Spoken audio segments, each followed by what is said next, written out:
Have you ever looked around and realized you're surrounded but still feel alone? You laugh, you hang out, you text back, but something feels fake. Something feels off.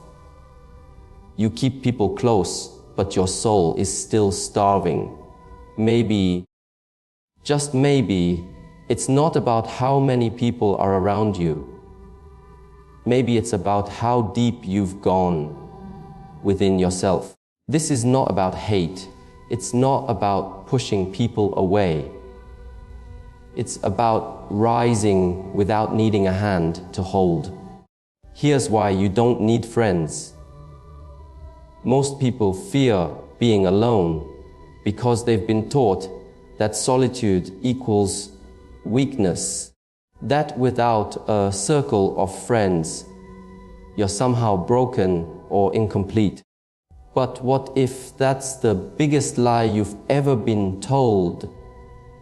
What if the real strength, the kind that can't be taken from you, comes from being able to stand alone, undistracted, unshaken, and untouchable?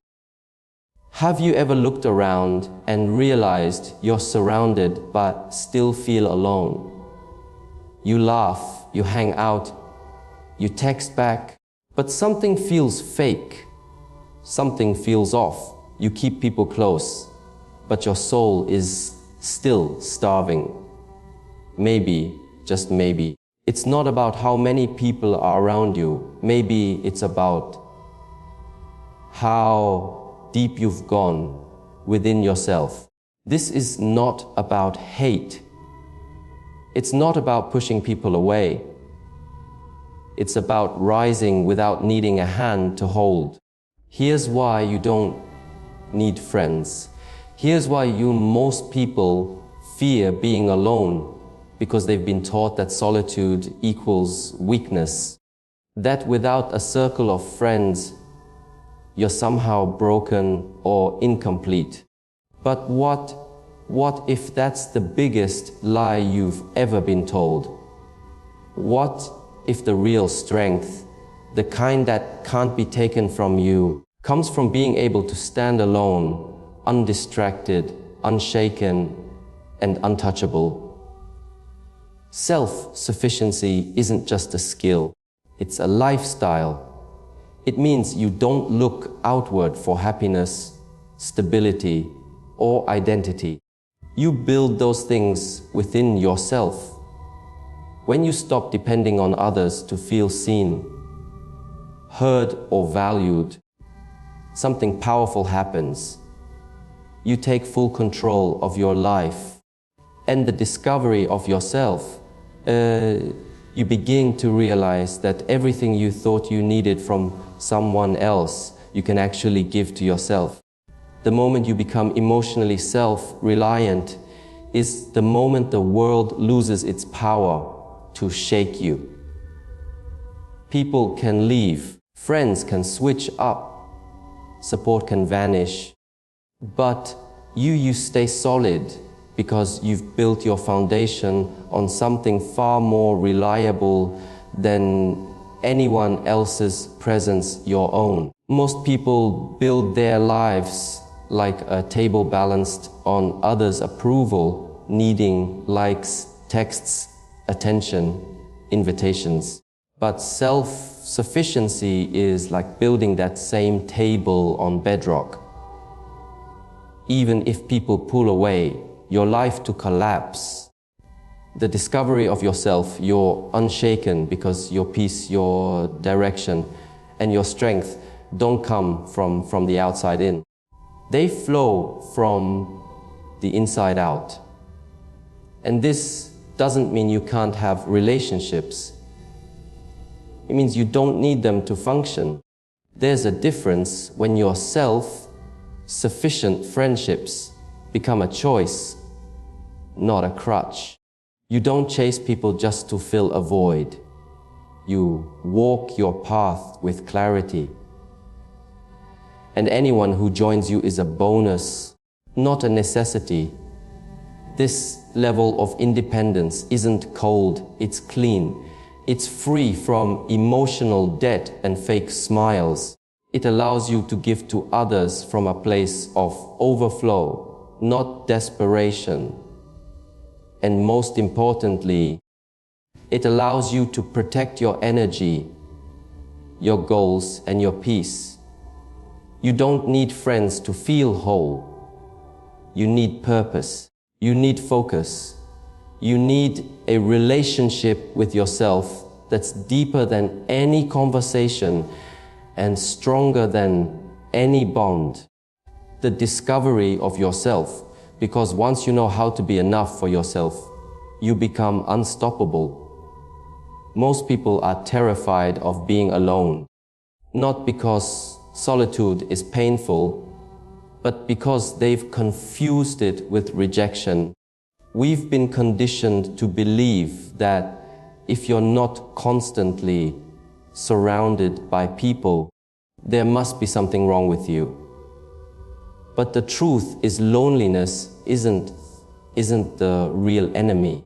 Dependency is there's a dangerous illusion in today's world that your value is determined by how connected you are, how many friends you have, how many group chats you're in, how many people check on you. But beneath all that noise, there's a question most are too scared to ask. What happens if no one shows up? If that question terrifies you, it's a sign you've built your identity on the presence of others. And that's a fragile way to live, because people change, circumstances shift, life moves on. But when your self-worth is dependent on others sticking around, you always want exit away from emotional collapse. Being alone doesn't mean you're broken. It means you're free to face yourself without distraction. It's in those quiet moments when no one's texting, calling, or validating you that your real power begins to grow.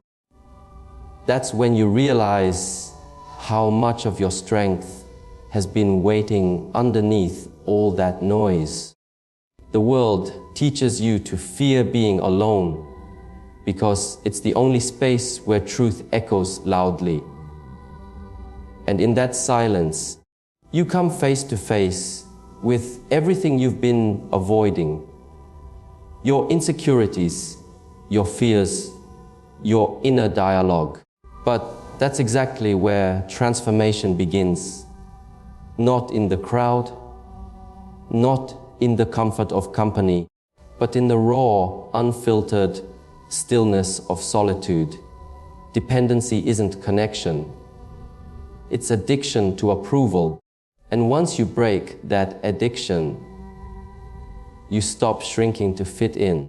You stop compromising your standards just to keep someone around. You stop silencing your truth to avoid being left behind.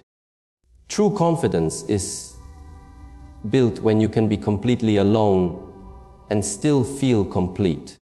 When you can walk into a room full of people knowing you don't need a single one of them to validate your existence. That's not isolation, that's freedom. So no, loneliness isn't your enemy, it's your training ground. And once you've learned to stand alone without craving someone else's presence, you'll stop chasing attachment and start attracting respect. Most friendships aren't built on truth. They're built on convenience, on proximity, on temporary alignment. And when that alignment shifts, when life pulls you in different directions, many of those so-called friendships start to fade or fall apart. That's when you realize how conditional most connections really are. People will be around when you're fun, useful, beneficial. when you're up, when you're laughing, when you're giving. But let the laughter stop. Let the giving slow down. Let the season change. You'll be surprised how quickly friends disappear when your presence no longer serves their comfort or advantage. That's not friendship. That's a transaction. We live in a world where loyalty is rare and masks are common, where people show you what they want you to see, not who they really are. And if you're not careful, you'll call someone a friend just because they smile in your face. But time reveals everything.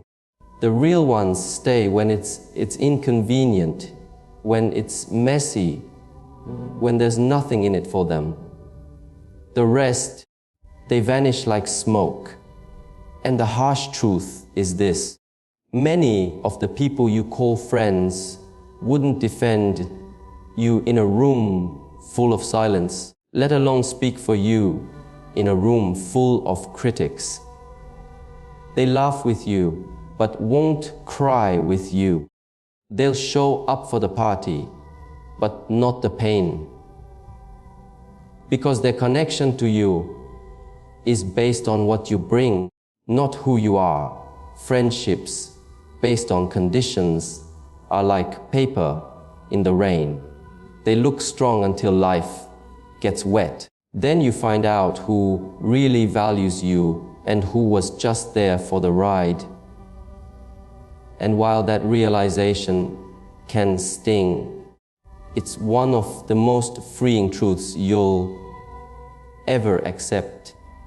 Because once you stop expecting loyalty from convenience, you start building a deeper relationship with yourself. You no longer chase people who were never meant to stay. You stop breaking yourself to keep temporary bonds alive. You begin to honor your energy, protect your peace, and walk alone if it means walking in truth. So no, you don't need a crowd to feel loved, especially not one that's only loyal when it's easy. You need realness. And sometimes realness looks like walking alone, not because you're hard to be around, but because you've outgrown conditional connections. Growth doesn't happen in the noise. It doesn't happen when you're constantly surrounded by opinions, distractions, and the pressure to fit in. Real transformation happens in the quiet, when it's just you, your thoughts, your struggles, and your truth. That's why solitude isn't something to fear. It's something to embrace. Because the most powerful version of you is forged in isolation. When you're alone, you can finally hear yourself. Not the filtered version you present to others, but the raw, unedited voice inside the one that knows what you want, what you fear, and what you're capable of. In the silence, there's no one to impress, no roles to play. There's just you. And that's where the real work begins. Being around people all the time can blow your identity. You start adapting to the group, compromising your voice, conforming to the expectations of others, but the discovery of yourself. But when you step away from all of that, when you sit with your own presence, you start to reconnect with your core. You begin to unlearn the lies you picked up trying to belong. You start peeling back the layers of who you had to be and finally meet who you really are. Solitude gives you space to reflect, recalibrate, and rebuild. It's where you identify what's holding you back, It's where you confront the pain you've been running from. And it's where you begin to plant new roots, stronger, deeper, and more aligned with your purpose. There's a reason some of the most successful and self-aware people in history spent seasons in isolation, not because they were avoiding the world, but because they were preparing to impact it. You can't elevate if you're always surrounded by comfort. Growth demands discomfort, and nothing is more uncomfortable than facing yourself with no escape. But here's the reward. Once you've grown in solitude, no crowd can shake you. You stop seeking approval because you've already approved of yourself. You stop chasing validation because you know your value. You stop fearing silence because that's where you found your solitude.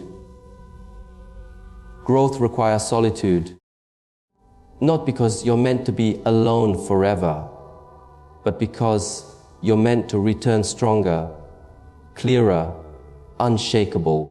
And when that version of you emerges from the quiet, you'll understand why the solitude was necessary and why you never needed the noise to begin with.